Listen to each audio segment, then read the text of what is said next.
Hello, it's Margv at welcome back sa aking channel.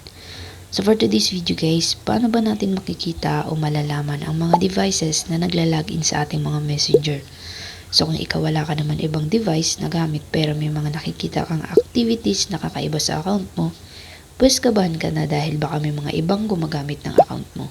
Kung gusto mong malaman, let's start. So punta ka ngayon sa messenger mo, click mo tong 3 lines sa taas. So ayan. Click mo tong settings. Pag andito ka na, scroll up ka at hanapin mo tong privacy and safety. And then, click mo tong end-to-end encrypted chats and then itong security alerts. Then, click mo tong view all logins. So, ayan, kung napapansin nyo naman guys, makikita dito lahat ng devices na nag-login po dito sa messenger po natin.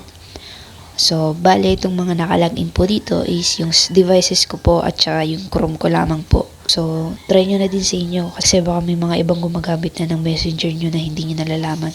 So, kung nakatulong itong video na to, don't forget to like and subscribe para sa mga video tutorial pa na i-upload natin dito sa aking channel.